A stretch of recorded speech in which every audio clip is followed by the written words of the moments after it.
তখনই রাস্তা দিয়ে একজন হেঁটে যাচ্ছিল। সে দেখতে পেল ছাগলের থেকে পয়সা বাহির হচ্ছে। রহিম মিয়া গ্রামের গরিব কৃষক।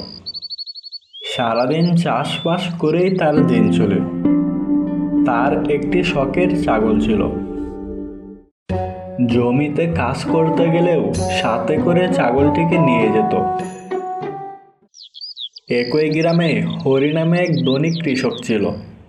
সে তার বিশাল জমিতে ফসল চাষ করত। না, আমি এত ফসল চাষ করেও তেমন সুখে থাকতে পারি না। আর রহিম মিয়া অল্প চাষ করেও কিভাবে সুখে থাকে? তার সুখের কারণ মনে হয় ওই ছাগলটা। সব সময় দেখি সাথে রাখে। তার কাছ থেকে আমার ওই ছাগলটা কিনতে হবে। এই বলে হরি রহিমের কাছে আসলো। রহিম ভাই, তোমার ছাগলটা কি বিক্রি করবে? না হরি ভাই, আমি এই ছাগল বিক্রি করব না। তোমাকে টাকা বাড়িয়ে দিব। তোমার ছাগলটা আমার কাছে বিক্রি করে দাও। না হরি ভাই, এটা আমার শখের ছাগল, তা আমি বিক্রি করব না। এই বলে রহিম মিয়া চলে আসলো।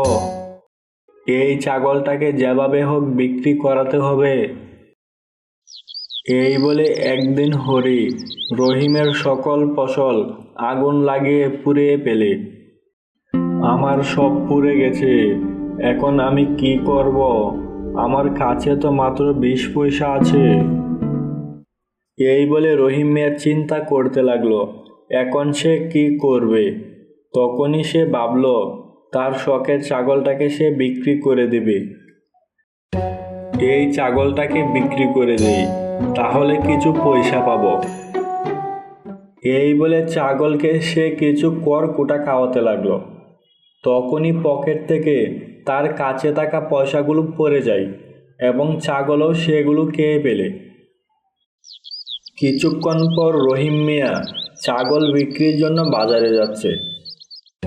অনেকক্ষণ যাওয়ার পর তার খিদে লেগে গেল, তাই সে ছাগলটি বেঁধে পাশেই খেতে বসলো। তখনই রাস্তা দিয়ে একজন হেঁটে যাচ্ছিল। সে দেখতে পেল ছাগলের থেকে পয়সা বাহির হচ্ছে। তা দেখে সে বলল, ওরে বা, এ তো জাদুর ছাগল। তার মালিক মনে হয় জানে না। এই ছাগলটা আমার যেভাবেই হোক কিনতে হবে। এই বলে লোকটি রহিমের কাছ থেকে অনেক দাম দিয়ে ছাগলটি কিনে নেয় এবং রহিম অনেক লাভবান হয়ে যায়।